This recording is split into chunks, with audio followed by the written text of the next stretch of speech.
அனைவருக்கும் வணக்கம். நாம ஆஸ்துமா நோய் போன்ற நுரையீரல் சம்பந்தப்பட்ட பல பிரச்சனைகளுக்கு காற்று மாசுபாடு ஒரு முக்கியமான பிரச்சனையா நம்ம சொல்றோம்.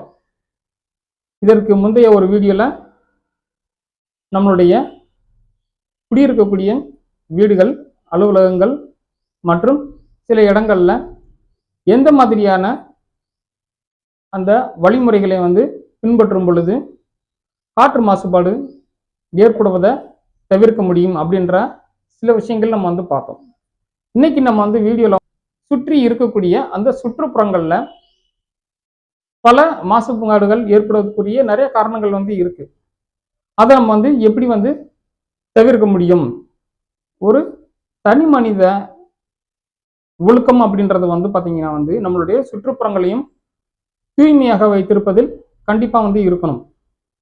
அப்புறம் அந்த காற்று மாசுபாடு ஏற்படும் பொழுது இதுல என்னென்ன விஷயங்கள் நம்ம ஃபாலோ பண்ணலாம், என்னென்ன மாதிரியான விஷயங்களை கடைபிடிக்கும் பொழுது இவர்களுக்கு நுரையீரல் பாதிப்பு ஏற்படுவதை நம்ம தவிர்க்கவோ அல்லது குறைக்கவோ முடியும் அப்படின்றத நம்ம தெரிஞ்சுக்கிறணும். பொதுவாக இன்னைக்கு நம்ம பயன்படுத்தக்கூடிய வாகனங்கள்ல இருந்துதான் இன்னைக்கு மிக அதிக அளவு காற்று மாசுபாடு ஏற்படுவதுன்னு நம்மளுக்கு தெரியும். இன்னைக்கு டீசல் பயன்பாட்டில் இருக்கக்கூடிய பல வாகனங்கள்ல தான் அதிக அளவுக்கு காற்று மாசுபாடு வருது. அதற்கப்புறம் தான் பெட்ரோல், அதுக்கப்புறம் கேஸ். இப்போ நம்ம பாத்தீங்கன்னா முடிந்த அளவுக்கு தனி பயன்பாட்டிற்கு பயன்படுத்தக்கூடிய இலகு ரக வாகனங்கள் அல்லது இருசக்கரங்களை முடிந்த அளவுக்கு பாத்தீங்கன்னா பெட்ரோல் வாகனங்களாக பயன்படுத்துவது நல்லது. இது எல்லாத்துக்குமே ஒரு தெரிஞ்ச விஷயம்தான். இன்னைக்கு இருக்கிற சூழ்நிலையில பெட்ரோல் வாகனங்கள் தான் பயன்பாட்டில் அதிகமாக இருக்கு. அதுவும் முக்கியமாக இருசக்கரம் மற்றும் இலகு ரக வாகனங்கள். முந்தைய காலகட்டத்தில் பாத்தீங்கன்னா மண்ணெண்ணெயில இயங்கக்கூடிய இருசக்கர வாகனம் இருந்திருக்கு, டீசல்ல இயங்கக்கூடிய வாகனமும் இருந்திருக்கு. இப்பெல்லாம் அது பாத்தீங்கன்னா காற்று மாசுபாட்டுடைய தரம் கருதி இப்போ அதெல்லாம் நம்ம ப்ரொடக்ஷன் நம்ம போடுறத நிப்பாட்டிட்டாங்க. இன்னும் பல மேலை நாடுகள்ல பாத்தீங்கன்னா பேட்டரி வாகனங்களுக்கு நிறைய வந்துட்டாங்க. சில கம்பெனிகள்லாம் பாத்தீங்கன்னா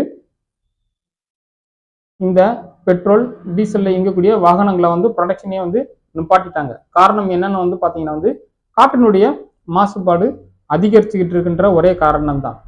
ரைட். ஸோ அப்போ முடிந்த அளவுக்கு நம்ம பாத்தீங்கன்னா காற்று மாசு ஏற்படுத்தக்கூடிய வாகனங்கள் பயன்படுத்துவதை நம்ம தவிர்க்கலாம். ரைட்.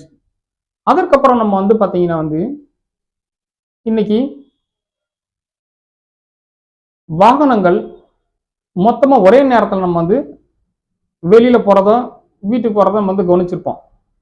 ஏன்னா நம்ம பாத்தீங்கன்னா இன்னைக்கு கல்லூரிக்கு செல்பவர்கள், வேலைக்கு செல்பவர்கள், வேறு ஏதாவது காரணங்களுக்காக வெளியில செல்பவர், இவங்கெல்லாம் பாத்தீங்கன்னா அந்த பீக் ஹவர்ஸ்ன்னு சொல்லிட்டு டிராபிக் அதிகமாக இருக்கக்கூடிய அந்த நேரத்துல தான் நம்ம டிராவல் பண்றோம்.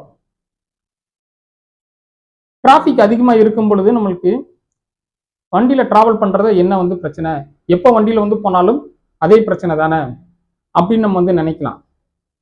நீண்ட தூரம் கண்டினியூஸா ஒரு ஸ்பீட்ல போயிட்டு இருக்கும் பொழுது அதில் உற்பத்தி ஆகக்கூடிய அந்த கார்பன் மோனாக்சைடு அளவு குறைவாக இருக்கும். இதுவே நம்ம டிராபிக்ல ஒரு சிக்னல்ல போய் வண்டி நிப்பாட்டிட்டோம் அப்படின்னீங்கன்னா அந்த டிராபிக் இருக்க ஏரியாவுக்குள்ள வண்டி ஃபர்ஸ்ட் கியர் செகண்ட் கியர்லயும் ஓட்டும் பொழுது புகையினுடைய உற்பத்தி அதிகமாக இருக்கும். இதுதான் முக்கியமான பிரச்சனை. ஸோ நம்ம பயன்படுத்தக்கூடிய வாகனங்கள்ல அதுவும் டிராபிக் அதிகமா இருக்கிற நேரத்துல நம்ம வண்டி நம்ம இயக்கும் பொழுது இந்த புகையினுடைய உற்பத்தி அதிகமாக இருக்கும் பொழுது அதுல கார்பன் மோனாக்சைடு போன்ற நச்சு வாயுக்களும் அதிகமாக தான் இருக்கும். இதுல இந்த டிராபிக் அதிகமா இருக்கக்கூடிய இந்த நேரங்களை நம்ம அவாய்ட் பண்றது கொஞ்சம் நல்லது. ஒரு 1/4 மணி நேரத்துக்கு முன்னாடி நம்ம போக வேண்டிய இடத்துக்கு போகலாம், அல்லது அந்த நேர வேலைகளை நம்ம வேறு டயத்துக்கு மாத்திட்டு நம்ம இன்னொரு டயத்துல நம்ம ப்ரிஃபர் பண்ணலாம். இந்த மாதிரி நமக்கு பாத்தீங்கன்னா நம்மளுடைய அந்த வாகனங்களை ரொம்ப பீக் ஹவர்ஸில் நம்ம வந்து யூஸ் பண்ணுறத கொஞ்சம் அவாய்ட் பண்ணுறது ரொம்ப ரொம்ப நல்லது. இது வந்து பார்த்தீங்கன்னா வந்து காற்றினுடைய மாசுபாடு வந்து ஏற்படுவதை அல்லது அதிகமாகுவதை நம்ம வந்து முடிந்த அளவுக்கு நம்ம வந்து குறைக்கலாம். அடுத்தது வந்து பார்த்தீங்கன்னா வந்து இன்னைக்கு 4 சக்கர வாகனங்களை செல்பவர்களுக்கு பிரச்சனை இல்லை. அவங்க கிளாஸை வந்து நம்ம வந்து விண்டோ கிளாஸை வந்து மேலே வந்து ஏற்றி விட்டுட்டு உள்ளே வந்து குளிர்சாதனத்தை வந்து ஆன் பண்ணிட்டு நம்ம வந்து பார்த்தீங்கன்னா வந்து போகிறோம். இதுவே இருசக்கர வாகனங்களில் செல்பவர்களுக்கு வந்து பார்த்தீங்கன்னா அல்லது வாகனங்கள் அதிகமாக இருக்கக்கூடிய அந்த பகுதியில் வேலை செய்பவர்கள் இல்லாட்டி பக்கத்தில் வந்து சிறு சிறு சாலையோர வியாபாரம் பண்ணுறவர்கள் இந்த மாதிரி எல்லாத்துக்கும் வந்து பார்த்தீங்கன்னா வந்து அதிகமாக நச்சுத்தன்மை உள்ள காற்றை சுவாசிக்கக்கூடிய ஒரு பிரச்சனை ஏற்படும். அப்போ இவங்கெல்லாம் வந்து பார்த்தீங்கன்னா வந்து இந்த மாதிரி டிராஃபிக் அதிகமாக இருக்கக்கூடிய ஏரியாவில் ட்ராவல் பண்ணுறவங்களுக்கு வேலை செய்யக்கூடியவர்கள் அந்த வழியாக கடந்து செல்பவர்கள்லாம் வந்து பார்த்தீங்கன்னா வந்து மாஸ்க் வந்து அணிவது ரொம்ப ரொம்ப நல்லது. முடிந்த அளவுக்கு N95 மாஸ்க் வந்து பயன்படுத்துங்க. அப்படி பயன்படுத்தும் பொழுது அந்த 0.5 மைக்ரான் சொன்ன இல்லையா, அந்த அளவுக்கு டஸ்ட் வந்து இருந்தாலும் அதை ஃபில்டர் பண்ணக்கூடிய அளவுக்கு வந்து அந்த மாஸ்க் வந்து இருக்கும். அதனால N95 தரமுள்ள மாஸ்க் வந்து பயன்படுத்துறது மிக மிக நல்லது. ரைட். அடுத்தது இன்னைக்கு நம்ம வந்து வாகனங்களில் செல்லும் பொழுதும் அல்லது நடைப்பயணம் செல்லும் பொழுதோ நம்ம வந்து பார்த்தீங்கன்னா டிராஃபிக் அதிகமாக இருக்கக்கூடிய அல்லது காற்று வந்து நச்சுத்தன்மை அதிகமாக இருக்கக்கூடிய சில இடங்களில் வந்து செல்வதை நம்ம வந்து குறைச்சிக்கிறலாம். நம்ம போகக்கூடிய வந்து ரூட் வந்து டிராஃபிக் இல்லாத ஏரியாவா நம்ம வந்து செலக்ட் பண்ணிக்கிறலாம். ஒரு 4 கிலோமீட்டர் 5 கிலோமீட்டரோ கூடுறது நமக்கு வந்து ஒரு விஷயம் வந்து கிடையாது. நம்ம வந்து டிராஃபிக் இல்லாத வந்து ஒரு ரூட்ல நம்ம வந்து போகலாம். அதே நேரத்தில் நம்ம வந்து பார்த்தீங்கன்னா வந்து சிலர் நடந்து கல்லூரிக்கோ பள்ளிக்கோ செல்லும் பொழுது இந்த மாதிரி டிராஃபிக் இல்லாத ரூட்ல வந்து போனீங்க அப்படின்னீங்கன்னா பொல்யூஷன் அதிகமாக இல்லாமல் வந்து இருக்கும். நம்மளுக்கு வந்து மூச்சு பிரச்சனை எதுவும் பெருசாக வந்து இருக்காது. அடுத்து நடைப்பயிற்சி செய்பவர்கள் இன்னைக்கு நம்ம வந்து அதிகாலையில் வந்து பார்த்தீங்கன்னா வந்து சென்னை போன்ற மாநகரங்களில் நம்ம வந்து நடைப்பயிற்சி போகிறவங்க வந்து பார்த்தீங்கன்னா வந்து இந்த வாகனங்கள் போகக்கூடிய அந்த சாலைகளில் தான் நம்ம வந்து நடைப்பயிற்சி செய்வதை நம்ம வந்து சில நேரத்தில் பார்த்துருப்போம். முடிந்த அளவுக்கு அவர்கள் எல்லாம் வந்து பார்த்தீங்கன்னா அதிகமாக இந்த காற்று நச்சுத்தன்மை அதிகம் உள்ள ஏரியாக்களில் நடைப்பயிற்சி செய்வதை குறைச்சிக்கோங்க. முடிந்த அளவுக்கு பார்க்கில் இல்லாட்டி நம்ம வந்து வீட்டின் அருகில் வந்து உள்ள வாகனங்கள் பயன்பாடு மிக குறைந்த சில பகுதிகள் நம்மளுடைய தெருக்களில் இந்த மாதிரி இடத்துல நம்ம வந்து பார்த்தீங்கன்னா நடைப்பயிற்சி செய்வது ரொம்ப ரொம்ப நல்லது. அதோட அவுட்டோர் எக்ஸசைஸ் வந்து பார்த்தீங்கன்னா வந்து நீங்கள் நிறைய பேர் பண்ணுறதை கவனிச்சிருப்போம். முடிந்த அளவுக்கு வந்து அது கிரவுண்டில் வந்து பண்ணுங்க. ஸோ நம்ம வந்து வெளி இடங்களில் பயிற்சிகள் வந்து பண்ணும் பொழுது மிகவும் கவனமாக பயிற்சிகள் செய்யணும். நமக்கு காற்று மாசு அதிகம் இல்லாத இடத்த தேர்ந்தெடுத்து அங்கே பயிற்சிகள் பண்ணுறது மிகவும் மிகவும் நன்மையாக இருக்கும். அடுத்தது வந்து பார்த்தீங்கன்னா இன்னைக்கு பல பேர் செய்யக்கூடிய ஒரு தவறு, வீட்டில் இருக்கக்கூடிய தேவையில்லாத சில பொருள்களை வெளியில் வந்து நம்ம வந்து தூக்கி போடுறது மட்டும் கிடையாது, அதை நம்ம வந்து தீ வச்சு எரிக்கக்கூடிய பழக்கமும் இருக்கு. ஸோ அப்படி எரிக்கும் பொழுது வந்து பார்த்தீங்கன்னா பலவிதமான பிளாஸ்டிக்கு, பாலிதீன் கவரு போன்ற சில பொருள்களும் சேர்ந்து எரியும் பொழுது அது காற்றில் வந்து கலக்கும் பொழுது அது மிக அதிக அளவுக்கு நச்சுத்தன்மை ஏற்படுத்தக்கூடியது. முடிந்த அளவுக்கு அந்த பொருட்களை எல்லாம் நம்ம வந்து ரீசைக்கிள் பண்ணுறதுக்கு அனுப்பி வச்சிடலாம். அல்லது ஒரு பொருள்களை நம்ம வந்து பயன்பாடற்ற நிலையில் அதை நம்ம வந்து பயன்படுத்துவதற்கு வேற யாருக்காவது நம்ம வந்து கொடுத்துடலாம். இந்த மாதிரி நம்ம வந்து செய்யும் பொழுது நம்மளுடைய சுற்றுப்புறத்தில் இருக்கக்கூடிய காற்றின் வந்து தூய்மையை நம்ம வந்து ஓரளவுக்கு வந்து பாதுகாக்க முடியும். முடிந்த அளவுக்கு வந்து பார்த்தீங்கன்னா வந்து இந்த வேஸ்ட் ப்ராடக்ட்ஸை முக்கியமாக வந்து பிளாஸ்டிக் ஐட்டத்தை நம்ம வந்து கொஞ்சம் எரிக்கிறத அவாய்ட் பண்ணுறது ரொம்ப ரொம்ப நல்லது. அடுத்தது இப்போ இதெல்லாம் நம்ம வந்து செய்யக்கூடாதுன்னு வந்து பார்த்துருக்கோம். அடுத்து என்னென்ன நம்ம வந்து செய்யணும்? இப்போ நம்மளுடைய காற்றினுடைய மாசுபாடு ரொம்ப வந்து அதிகமாக வந்து இருக்கு. காரணம் நம்மளுடைய மாசு ஏற்படுத்தக்கூடிய பல காரணங்கள் நம்ம வந்து சொல்லிட்டோம். இதெல்லாம் நம்ம வந்து கொஞ்சம் கொஞ்சமாக அவாய்ட் பண்ணிடலாம். அப்போ நம்ம வந்து காற்றினுடைய தரம் வந்து உயரணும் அப்படின்னீங்கன்னா ஆக்சிஜன் உற்பத்தி பண்ணக்கூடிய தாவரங்கள் மரங்களை நம்ம வந்து நம்மளுடைய வீடுகள் வீட்டை சுற்றியுள்ள தெருவோரங்கள்ல நம்ம வந்து நடலாம். இது வந்து காற்றில் உள்ள அந்த ஆக்சிஜனுடைய தரத்தை வந்து உயர்த்துவதற்கு ஒரு நல்ல வழியாக வந்து இருக்கும். நம்ம சுற்றுப்புறங்கள்ல தூய்மையா வச்சிருக்கிறது மட்டும் வந்து கிடையாது, முடிந்த அளவுக்கு வந்து அங்க மரங்கள் தாவரங்களை நிறைய நம்ம வந்து நடலாம்.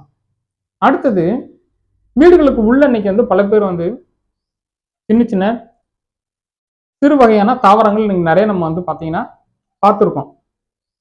இந்த வகையான தாவரங்கள்லாம் காற்றில் உள்ள கார்பன் டை ஆக்சைடை வந்து நம்ம வந்து பயன்படுத்திட்டு ஆக்சிஜனுடைய அளவை அதிகப்படுத்தும். இன்னைக்கு நிறைய நம்ம வந்து பிளான்ஸ் வந்து கேள்விப்பட்டிருக்கோம். நிறைய பேர் வீட்டுக்குள்ள வந்து பாத்தீங்கன்னா வந்து சோற்றுக்கட்டாழை ஆலுவேரா வந்து போன்ற ஒரு சில வகையான தாவரங்களை நம்ம வந்து பயன்படுத்துறோம். இதுல வந்து அரிக்கான்னு சொல்லி இந்த இருக்கக்கூடிய plant, snake plant, aloe vera, money plant, இந்த மாதிரி வந்து பாத்தீங்கன்னா கொஞ்சம் சிறிய வகை தாவரங்கள் நம்ம வந்து பயன்படுத்துறோம்.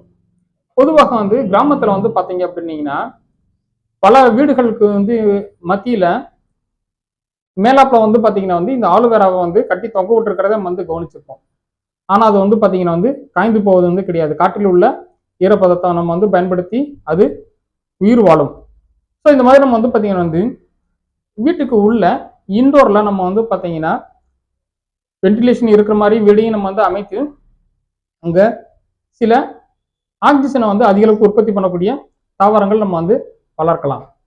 அடுத்தது வந்து பாத்தீங்கன்னா வந்து இன்னைக்கு பல பேர் பண்ணக்கூடிய வந்து ஒரு மிஸ்டேக், தனிநபர் பயன்பாட்டுக்காக வந்து ஒரு வாகனத்தை நம்ம வந்து இன்னைக்கு நிறைய பேர் பயன்படுத்துறோம். ஒரே ஒருத்தர் மட்டும் வந்து ஒரு காரை வந்து பயன்படுத்துறோம். இது இன்னைக்கு வந்து பல நகரங்கள்ல முக்கியமா வந்து இந்தியா போன்ற மக்கள் தொகை அதிகமாக இருக்கக்கூடிய இடங்கள்ல வந்து இருக்கு. வெளிநாடுகள்ல சில இடங்கள்லாம் வந்து பாத்தீங்கன்னா வந்து தனிநபர் அவர் எவ்வளவு பெரிய வந்து பணக்காரராக வந்து இருந்தாலும் தனியாக செல்வதற்கு ஒரு வாகனத்தை வந்து பயன்படுத்துவதற்கு வந்து பாத்தீங்கன்னா வந்து தடை உள்ளது. அவங்க வந்து பாத்தீங்கன்னா வந்து பொது போக்குவரத்தை தான் நம்ம வந்து பயன்படுத்தலாம். அந்த மாதிரி தான் வந்து இருக்கு. தனிநபர்கள் வந்து பயன்படுத்தக்கூடிய இலகுரக வாகனங்கள் அல்லது கொஞ்சம் வந்து பெரிய வந்து வாகனங்களை நம்ம வந்து அவாய்ட் பண்றது நல்லது. பொது போக்குவரத்தை நம்ம வந்து பயன்படுத்தலாம். இன்னைக்கு நிறைய பேர் வந்து பாத்தீங்கன்னா வந்து கார் புல்லிங் நம்ம வந்து பாத்தீங்கன்னா வந்து சொல்றோம். சில கால் டாக்ஸி இந்த மாதிரி போன்ற டிராவல்ஸ் நிறுவனங்கள்லாம் வந்து பாத்தீங்கன்னா வந்து ரெகுலரா வந்து ஒரு இடத்துல இருந்து இன்னொரு இடத்துக்கு வந்து வேலைக்கு செல்பவர்களை கூட்டிட்டு போறதை நம்ம வந்து கவனிச்சிருப்போம். அந்த மாதிரி வந்து பாத்தீங்கன்னா கார் புல்லிங் போன்ற மெத்தட்ஸ் நம்ம வந்து பாத்தீங்கன்னா வந்து பயன்படுத்தலாம். அப்ப நம்மளுக்கு இந்த மாதிரி பொது போக்குவரத்தை நம்ம வந்து பயன்படுத்தும் பொழுது பொது போக்குவரத்து நீங்க நிறைய நம்மளுக்கு வந்து இருக்கு. பேருந்துகள், train, metro train, electric train இந்த மாதிரி வந்து பாத்தீங்கன்னா வந்து பெருநகரங்கள்ல சிறுநகரங்கள்ல நமக்கு வந்து தேவையான அளவுக்கு வந்து பாத்தீங்கன்னா வந்து பொது போக்குவரத்து இருக்கு. அவற்றை நம்ம வந்து பயன்படுத்தலாம். அதோட நம்ம வந்து கார் புல்லிங் போன்ற வாகனங்களை நம்ம வந்து பயன்படுத்துறது மிக மிக நல்லது. அதற்கு அடுத்து இன்னைக்கு நம்ம பயன்படுத்தக்கூடிய வாகனங்கள் நம்ம வந்து சரியாக மெயின்டைன் பண்றோமா அப்படின்றது வந்து கேட்டீங்கன்னா நிறைய பேர் கிடையாது. சில வகையான பேருந்துகள், கனரக வாகனங்கள் இதெல்லாம் செல்லும் பொழுது வந்து பாத்தீங்கன்னா வந்து அது போனதுக்கு அப்புறம் ரோடே தெரியாத அளவுக்கு வந்து ஒரு கரும்புகை மண்டலம் வந்து உருவாகும். ஸோ அந்த மாதிரியான வந்து வெஹிக்கிள்கள் நாம வந்து பயன்படுத்தக்கூடிய இருசக்கர வாகனங்கள், 4 சக்கர வாகனங்கள் இதெல்லாம் நம்ம வந்து பாத்தீங்கன்னா வந்து அதை ப்ராப்பரா மெயின்டைன் பண்ணணும். காற்றினுடைய மாசு ஏற்படாத வண்ணம் அதை மெயின்டைன் பண்ணணும். இப்படி மெயின்டைன் பண்ணும் பொழுது காரோட உள்ள இருக்கக்கூடிய உதிரி பாகங்கள் தேய்வதும் குறைவாக இருக்கும். அதே நேரத்தில் காற்றில் வந்து அது ஏற்படுத்தக்கூடிய மாசும் கம்மியா வந்து இருக்கும். அது உருவாக்கக்கூடிய புகை மிக மிக குறைவாக வந்து இருக்கும். அப்ப நம்மளுக்கு வந்து பாத்தீங்கன்னா காற்றில் ஏற்படக்கூடிய மாசின் அளவை நம்ம வந்து குறைக்க முடியும். அடுத்தது நம்ம வந்து இன்னைக்கு பல பேர் வந்து பண்ணக்கூடிய சில தப்பு, பொது வெளியில வந்து புகைப்பிடிக்கும் பழக்கம் வந்து இருக்கு. அப்படி பொது வெளியில வந்து புகைப்பிடிக்கும் பொழுது ஒரு 4 பேர் இருக்கக்கூடிய இடத்துல ஒருத்தர் மட்டும் ஸ்மோக் பண்ணாங்கன்னா அவர் பண்ணக்கூடிய அந்த புகைப்பழக்கம் கூட இருக்க மற்ற 3 பேர்த்தையும் வந்து பாதிக்கும். இதை வந்து புகைப்பிடிப்பவர்கள் வந்து நல்லா தெரிஞ்சுக்கணும். முடிந்த அளவுக்கு புகைப்பழக்கத்தை நிறுத்துங்க. அப்படி உங்களால முடியல அப்படின்னீங்கன்னா நீங்க தனியாக வேற எங்கேயாவது வந்து போய் உங்களுடைய புகைப்பழத்தை வந்து வச்சுக்கலாம். இவ்வாறு செய்யும் பொழுது நமக்கு வந்து பாத்தீங்கன்னா நம்மளுடைய தனி மனித அந்த ஏற்படுத்தக்கூடிய காற்று மாசினுடைய அளவும் கொஞ்சம் வந்து குறைக்கப்படும். நமக்கு அருகில் உள்ள நம்மை சார்ந்த நண்பர்கள், குடும்ப அங்கத்தினர்கள் அவர்களுக்கும் நுரையீரல் போன்ற பாதிப்புகள் ஏற்படுவதை நம்ம வந்து தவிர்க்க முடியும். முடிந்த அளவுக்கு வந்து புகைப்பழக்கத்தை கைவிட முயற்சி பண்ணுங்க. ரைட். ஸோ இப்போ நம்ம வந்து பார்த்தீங்கன்னா நம்மளுடைய சுற்றுப்புறங்களில் வாகனங்கள், சுற்றுப்புறத்தில் இருக்கக்கூடிய சின்ன சின்ன பொருள்கள் இதெல்லாம் நம்ம வந்து பயன்படுத்தும் பொழுது கவனமாக அதை கையாளணும். அப்படி கையாளும் பொழுது நாம் காற்றில் ஏற்படக்கூடிய மாசுபாட்டின் அளவை நம்ம வந்து முடிந்த அளவுக்கு நம்மளால வந்து குறைக்க முடியும். இதை நம்ம வந்து ஃபாலோ பண்ணும் பொழுது நம்ம மட்டும் கிடையாது, அடுத்து வரக்கூடிய சந்ததியினர்களுக்கும் நுரையீரல் பிரச்சனை நம்ம வந்து வருவதை தடுத்து நிப்பாட்டுவதற்கு இது வந்து ஒரு வாய்ப்பாக இருக்கும். இந்த வீடியோவை தொடர்ந்து பார்த்ததுக்கு மிக்க நன்றி. மீண்டும் அடுத்த ஒரு வீடியோவில் உங்களை சந்திக்கிறேன். தேங்க்யூ ஃபார் வாட்சிங் வீடியோ. Thank you very much.